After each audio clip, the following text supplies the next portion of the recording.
ఓం సాయిరామ్ శ్రీమాత్రే నమః. అందరికీ నమస్కారం అండి.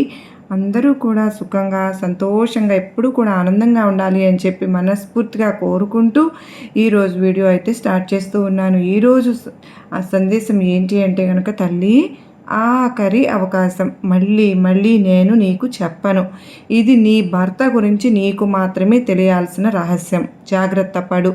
ఒంటరిగా మాత్రమే విను. ఎందుకు ఒంటరిగా వినమని నేను చెప్తూ ఉన్నాను అంటే, నువ్వు వీడియోని చివరి వరకు చూస్తేనే అర్థమవుతుంది. కానీ నువ్వు మాత్రం ఖచ్చితంగా నీ యొక్క జీవిత భాగస్వామి గురించి ఈ యొక్క రహస్యాన్ని తెలుసుకోకపోతే జీవితంలో నువ్వు చాలా వరకు కూడా నష్టపోతావు అని చెప్పి ఏదో తెలియని సందేశం ఈరోజు మన ముందుకు తీసుకొచ్చారు కదండి. మరి సందేశం వినే ముందు తప్పకుండా దానిలో ఉన్నటువంటి పరమార్థాన్ని మనకు అర్థం అవ్వాలి అంటే మనం వీడియోని ఎక్కడ కూడా స్కిప్ చేయకుండా చివరి వరకు చూస్తేనే కదా మరి అర్థమవుతుంది.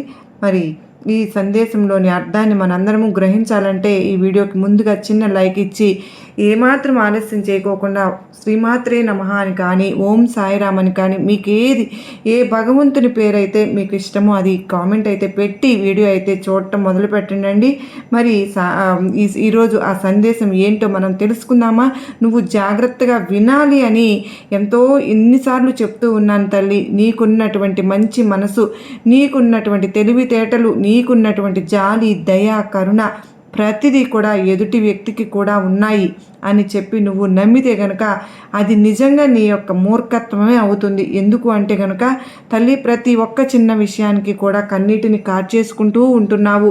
అలాగే నీకు కష్టాన్ని చేసిన వారికి కూడా వాళ్ళు వచ్చి కాసేపు కూర్చుని మాట్లాడితే చాలు కుడిమిస్తే పండగలాగా పొంగిపోతూ ఉంటూ ఉన్నావు.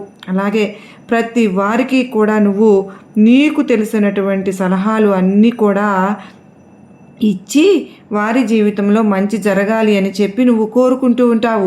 ఇలా ప్రతి ఒక్కరికి కూడా సహాయం పడేటటువంటి గొప్ప మనస్తత్వం అమ్మ నీది. అలాగే కొంచెం కష్టం వచ్చినా, కొంచెం బాధ కలిగినా కూడా ఒంటరిగా కూర్చుని ఏడుస్తావు. నీకు ఉన్నటువంటి బాధలు కానీ, కష్టాలు కానీ బయట నలుగురిలో మొహాన కనిపించనీయకుండా చాలా చక్కగా మేనేజ్ చేసుకోగలుగుతూ ఉంటావు. కానీ కొండంత బాధ, 4 గోడల మధ్య నువ్వు చెప్పుకునేటటువంటి బాధలు, నువ్వు ఏడుస్తున్నటువంటి కన్నీరు, అలాగే నీ యొక్క మనోవేదన ప్రతిదీ కూడా నీ వెనుకే ఉండి నిన్ను గమనిస్తున్నటువంటి నాకు మాత్రమే నమ్మా తెలుసు ఎందుకు ఇంత బాధపడుతున్నావు. దీనంతటికీ కూడా కారణం ఏంటి? డబ్బు లేకపోతే, నీ బిడ్డలు మంచివారు కాక, లేదా నీ యొక్క బంధువులు మంచివారు కాక, లేకపోతే నీకు అనుకున్న పనులు ఏవి కూడా జరగడం లేదా అని నేను నిన్ను ప్రశ్నిస్తే గనుక నువ్వు నాకు ఏం చెప్తావు అంటే గనుక, ఇవన్నీ ఏమీ కాదు, నాకంటూ ఒక జీవిత భాగస్వామి, కనీసం నాకు ఆరోగ్యం బాగా లేనప్పుడు నా గుండెల్ని హత్తుకుని నా యొక్క బాధను పంచుకోవాలి తనతో అని చెప్పి అనిపిస్తూ ఉంటుంది. కానీ నా యొక్క ప్రతి సమస్య కూడా ఒంటరిగానే చెప్పుకుని ఒంటరిగా ఏడ్చుకోవడం తప్ప నా బాధ ఏది కూడా వినే సమయం అనేది కూడా తనకు లేకుండా పోయింది. ఏదైతే తన సమస్యలు అనుకుంటూ ఉంటారో, ఏదైతే తనకు ఉన్నటువంటి వ్యాపారం గురించి ఆలోచిస్తారో, లేదంటే తన యొక్క బంధువుల గురించి ఆలోచిస్తారో, ఆ యొక్క ఆలోచన సమయంలో నా కోసం ఒక్క 10 నిమిషాలు అయినా అతను ఆలోచించలేకపోతూ ఉన్నారు. నేను అందరికీ కూడా మంచి చేయాలి అని చెప్పి ఏ విధంగా అయితే ఆలోచిస్తూ ఉంటానో, కానీ తను మాత్రం నా యొక్క ఆలోచనలన్నీ కూడా నా స్వార్థం కోసం మాత్రమే ఆలోచిస్తాను అని చెప్పి, నాకు డబ్బు మీద ఎక్కువ ఆశ ఉంటుంది అని చెప్పి, నాకు ఇంటి పని మీద కానీ, ఇంటి మీద కానీ ఎటువంటి శ్రద్ధ కూడా లేదు అని చెప్పి, నేను ఎక్కువగా కూడా బట్టలు కొనుక్కుంటూ ఉంటాను, అందానికే ఎక్కువ విలువ ఇస్తూ ఉంటాను అని చెప్పి, ఇలా పైకి తనకు ఏవైతే కనిపిస్తూ ఉన్నాయో వాటిని మాత్రమే చూసి నన్ను తప్పుగా ఆలోచిస్తూ ఉంటారు. కానీ నీకు ఆరోగ్యం ఎలా ఉంది? నీవు మనశ్శాంతిగా ఉన్నావా? ఏదైనా కానీ కష్టంతో బాధపడుతూ ఉన్నావా? నీకు ఉన్నటువంటి అనారోగ్య సమస్యలు నీకు ఉన్నప్పుడు ఎప్పుడు కూడా నువ్వు పర్వాలేదు కదా, ఇప్పుడు నీకు తగ్గిందా? నువ్వు దేని గురించి కూడా ఆలోచించవద్దు, ప్రశాంతంగా ఉండు. ప్రతిదానికి కూడా నీ వెన్నంటి కొండంత అండగా నేను నీకు భరోసాను ఇస్తాను అని చెప్పి అండగా నాతో మాట్లాడి ఏ రోజు కూడా ఎరుగరు కదా. అలాగే అతని కోసం, అతను ఇచ్చే సమయం కోసం ఎంతో ఎదురు చూస్తూ ఉంటాను. కానీ ఏ రోజు కూడా తనకున్నటువంటి కనీసం శనివారము ఆదివారం సెలవుల్లోనైనా సరే కానీ, లేకపోతే ఏదైనా పండుగ రోజుల్లోనైనా కానీ నాతో కానీ పిల్లలతోటి కానీ సరదాగా గడుపుతారా అని చెప్పి ఎదురు చూస్తూ ఉంటాను. కానీ ఏ ఒక్క నిమిషం కూడా తన స్వార్థం కోసం తప్ప నా కోసము పిల్లల కోసము ఆలోచించే సమయమే తనకు లేకుండా పోయింది. కానీ తన యొక్క మనస్థితి ఇదేలే. తనకు మాట్లాడడం చేత కాదు, తనకి ప్రేమ చూపించడం చేత కాదు. ప్రతిదీ కూడా నేను సర్దుకుపోతూ ఉంటున్నాను. సర్దుకోకుండా పోతే ఇక ఇంట్లో విషయాలన్నీ కూడా ప్రతిదానికి కూడా నేను చిలికి గొడవ పెట్టుకుంటూ ఉంటే నా పొరువే కదా పోతుంది అని చెప్పి ఎక్కడికక్కడ నేనే సర్దుకుంటూ వస్తూ ఉన్నాను. పై ఆనందాల కోసం వెతుక్కుంటూ వెళ్తూ ఉన్నాను. చిన్న చీరలు కొనుక్కోవడము, అలాగే ఏదైనా కానీ కాస్తంత మనశ్శాంతి కోసం కొంచెం అందం మీద శ్రద్ధ పెడుతూ ఉండడం, ఇటువంటివన్నీ చేస్తూ ఉన్నాను. కానీ నన్ను తప్పుగా అపార్థం చేసుకుంటూ ఉన్నారు. నేను నా బాధ ఎవరికి చెప్పుకోను, నా ఘోష ఎవరికి చెప్పుకోను. తను నా యొక్క అర్ధ భాగమై ఉండి కూడా కనీసం తిన్నావా అనే మాటకు కూడా నోచుకోలేనటువంటి స్థితిలో నేనున్నాను. ఏది ఏమైనా కూడా చిన్నదానికి పెద్దదానికి నువ్వు నాకు టార్చర్ చూపించేస్తున్నావు. నిన్ను పెళ్లి చేసుకుని నేను తప్పు చేశాను, నేను నిన్ను ఎంతగా భరిస్తున్నాను అంటే నా స్థానంలో ఇంకొక వ్యక్తి ఉన్నట్లయితే ఎప్పుడు నీ టార్చర్ పడలేక చనిపోయేవాడు అని చెప్పి ఇలా చాలా కఠినమైన మాటలతోటి నా మనసుని బాధ పెడుతూ ఉన్నారు. ఇంత కఠినంగా నేను ఎప్పుడు ప్రవర్తించానో, ఎక్కడ ప్రవర్తించానో కూడా నాకు తెలియడం లేదు. కానీ అతను అనే మాటలకు చుట్టుపక్కల జనం కూడా ఈ అమ్మాయి ఇంత మంచిది కాదా, ఇంత గయ్యాళిదా, తన భర్తను ఇంత టార్చర్ చేస్తుందా అని చెప్పి నానా రకాలుగా అనుకుంటూ ఉన్నారు. కానీ ఇక్కడ నేను అందరి మంచే కోరుకుంటాను, అందరి మేలు కోరుకుంటాను, అందరూ సంతోషంగా ఉండాలి అని చెప్పి కోరుకుంటాను. నా బిడ్డల కోసం, నా యొక్క భర్త కోసం ఎంత కష్టమైనా పడుతూ ఉంటాను, ఎన్ని అవమానాలైనా పడుతూ ఉంటాను. నా చుట్టుపక్కల ఉండే నా అత్తింటి వైపు వాళ్ళు కూడా నాకు ఏ రోజు సపోర్ట్గా లేకపోయినప్పటికీ కూడాను నా భర్త నాకు తోడుగా ఉన్నారు కదా అని చెప్పి ధైర్యంగా బ్రతుకుతూ ఉన్నాను. ఒంటరిగా నా జీవితాన్ని ముందుకు నెట్టుకుంటూ వెళ్తూ ఉన్నాను. నన్ను చూసి అసూయపడేవాళ్ళు, నన్ను చూసి ఈర్ష్యపడేవాళ్ళు, నేను ఎప్పుడు పతనం అయిపోతానా అని చెప్పి కోరుకునేవారు కూడా నా చుట్టూ ఎంతోమంది ఉన్నారు. అందరినీ ఎదిరించి నిలబడగలుగుతున్నాను. కానీ నా భర్త సపోర్ట్ కానీ, నా భర్త ప్రేమ కానీ నాకు దొరకడం లేదు. మరి అవి నాకు తెలిసిన ప్రతిసారి కూడా ఈ ప్రపంచంలో నేను ఒంటరిదాన్ని, ఎవ్వరూ లేరు నాకు అనే ఒక భావన నాలో కలుగుతూ ఉంది. ఆ యొక్క భావననే నేను తట్టుకోలేకపోతూ ఉన్నాను. కనుక మనసుకు ఏదో ఒంటరితనం అనే ఆ యొక్క ఇది నన్ను వెంటాడి వేధిస్తూ ఉంది అని చెప్పి నువ్వు మానసికంగా కృంగిపోతూ ఉన్నావు. తల్లి, ఇది ప్రతి ఆడపిల్ల కూడా అంటే దాదాపుగా ఒక 100 మంది అమ్మాయిలను గమనించుకుంటే 80 మంది అమ్మాయిల వరకు కూడా ఈ బాధను, ఈ కష్టాన్ని, ఈ నష్టాన్ని అనుభవిస్తూ ఉన్నారు. బిడ్డ, ఏది ఏమైనప్పటికీ కూడాను ఇటు అత్తింటి వైపు వారు సపోర్టు నీకు లేకపోయినా, అలాగే అటు పుట్టింటి వైపు వారు సపోర్టు అంటే వాళ్ళు ప్రేమని మాత్రం చూపించగలుగుతారు, కానీ నీ యొక్క బాధని మాత్రం భర్తీ చేయలేరు. ఎందుకు అనంటే ఈ యొక్క జీవితానికి ఈ యొక్క జీవిత భాగస్వామి అతనే కనుక కష్టమైన, నష్టమైన, దుఃఖమైనా సరే కానీ నువ్వు అతనితోనే ఉండి తీరాలి. నువ్వు నీ యొక్క తల్లికి, తండ్రికి నువ్వు ఈ బాధ చెప్పుకున్నప్పుడు, అమ్మ ఏ జన్మలో ఏం పాపం చేసుకున్నామో మనకు ఇలాంటి వ్యక్తి దొరికాడు, తప్పదు కదా ఈ జీవితానికి ఇంతే అనుకుని నువ్వే సర్దుకుపోవడం నేర్చుకో. ఈ ప్రపంచంలో నువ్వు పడుతున్నటువంటి బాధ ఎంతోమంది కూడా అనుభవిస్తూనే ఉన్నారు. కళ్ళు ఉండి కూడా గుడ్డిదానిలాగా, చెవులు ఉండి కూడా చెవిటిదానికి లాగా, నోరు ఉండి మోగదానికి లాగా బ్రతకడం నేర్చుకో. అన్నీ కూడా అవే సర్దుకుపోతాయి. నీకోసం అన్నీ కూడా అవే సర్దుకుంటాయి. నీకోసం కాకపోయినా కానీ, నీ బిడ్డల కోసమైనా కానీ, నీ జీవితంలో నువ్వు ముందు అడుగు వేయక తప్పదు అని చెప్పి నిన్ను ఈ మాటలతోటి ఓదారుస్తారు తప్ప నీ మనసులోని బాధను మాత్రం ఎవ్వరు కూడా తీర్చలేరు. అయితే నీ తల్లి తండ్రి నీకు చెప్తున్నటువంటి మాటలు ఏవైతే ఉన్నాయో, అంటే మంచి నేను కూడా నీకు ఒక స్థానంలో ఉండి నీకు అవే మాటలు నేను కూడా చెప్పబోతున్నాను. కాకపోతే ఇప్పుడు నేను చెప్పే మాటలు విన్న తరువాత నీ మనసులో బాధ ఏదైతే ఉందో ఆ బాధను కూడా నేను పూర్తిగా తీసేయగలుగుతాను అని చెప్పి నమ్ముతున్నాను. ఎందుకో తెలుసా, నా మీద నీకు గనక నమ్మకం ఉంటే ఎక్కడైనా కానీ నీకు కష్టం వచ్చినప్పుడు నా చేయి నీకు ఏదో ఒక రూపంలో వచ్చి సహాయపడుతుంది అని ఒక విశ్వాసాన్ని మాత్రం నా మీద నువ్వు ఉంచుకో తల్లి.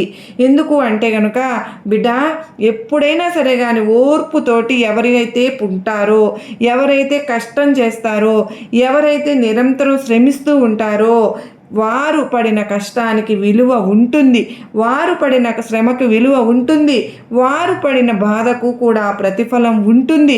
ఎందుకు ఈ మాటలు నేను చెప్తూ ఉన్నాను అంటే కనుక ఈరోజు నువ్వు కష్టాలు పడవచ్చునేమో కానీ, ఈ జీవితానికి నువ్వు కష్టాలు పడవచ్చునేమో కానీ నీ మనసుని సంతోషంగా ఉంచుకోగలిగే అవకాశం కూడా నీ చేతిలోనే ఉంది.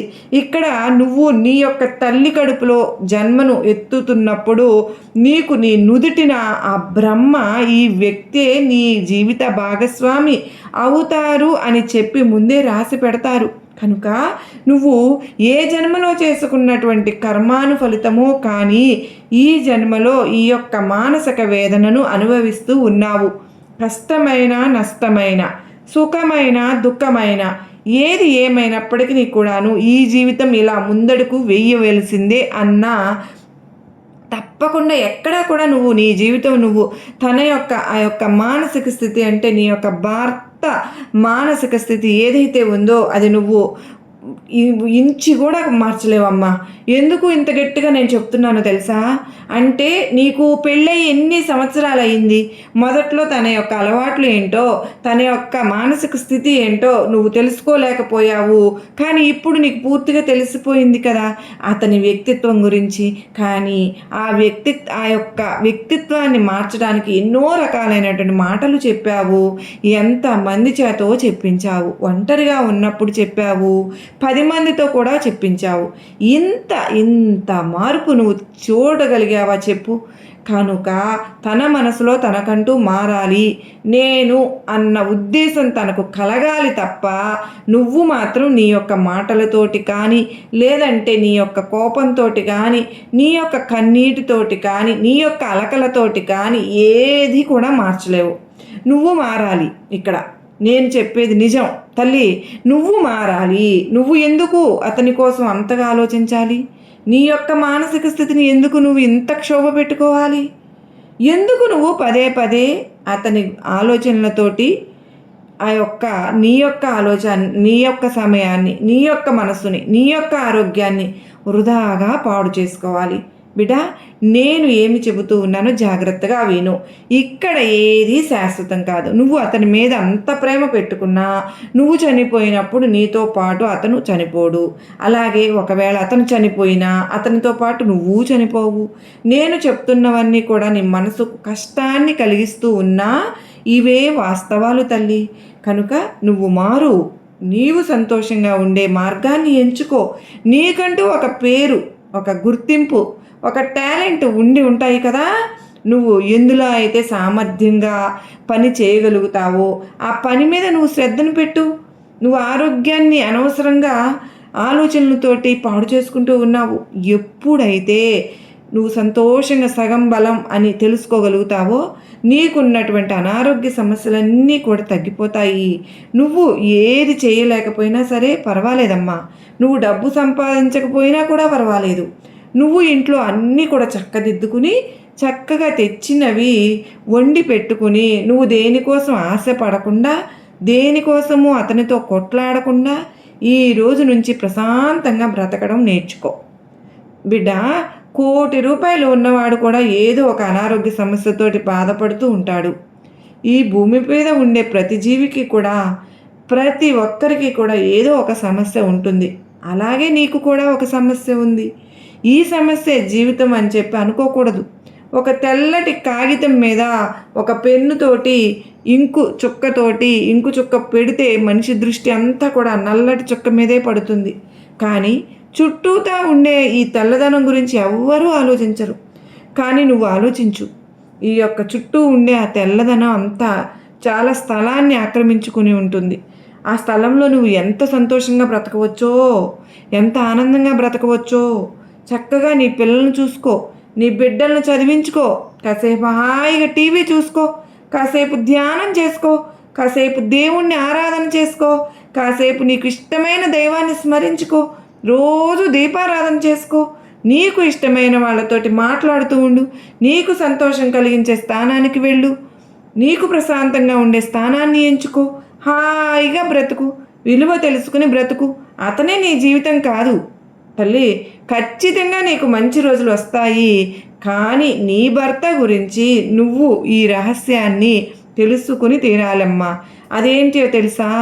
నీ యొక్క మాటలతోటి కానీ, చేష్టలతోటి కానీ, అలకలతోటి కానీ అతనిలో నువ్వు ఇంచి మార్పును కూడా తీసుకురాలేవు. అతనితో గొడవలు పడడం వల్ల నీ చుట్టూ ఇళ్ళ పక్కల ఉండే జనం కూడా ఈ అమ్మాయి రోజు అబ్బాయిలతోటి గొడవ పడుతుంది అబ్బాయితోటి అని చెప్పి చెప్పుకొని నీ కుటుంబం మీద నలుగురు దృష్టిలో నీకు విలువ లేకుండా పోతుంది. నీ బిడ్డలకు విలువ లేకుండా పోతుంది. కాపురం అంటే గుట్టుగా చేసుకోవాలి తల్లి. కష్టం, నష్టం, సుఖం, సంతోషం ప్రతిదీ గుట్టుగా చేసుకోవాలమ్మా. గుట్టుగా ఉండాలి. 4 గోడల మధ్యనే ఉండాలి. కనుక చిలికి గాలి వాన చేసుకునే ప్రయత్నం చేయవద్దు. నీకు 2 బిడ్డలు ఉన్నారు. ఆ బిడ్డల భవిష్యత్తు గురించి ఆలోచించి అయినా కానీ నోటిని అదుపులో పెట్టుకునే ప్రయత్నం చెయ్యి. నీవు నీ మాటలతోటి ఏది మార్చలేవు అనే సత్యాన్ని గ్రహించు. కనుక మనసును ప్రశాంతంగా ఉంచుకునే మార్గాలను ఎంచుకో. నీ తల్లి తండ్రి ఏదైతే చెబుతూ ఉన్నారో ఆ బాటలో నడిచే ప్రయత్నం చెయ్యి.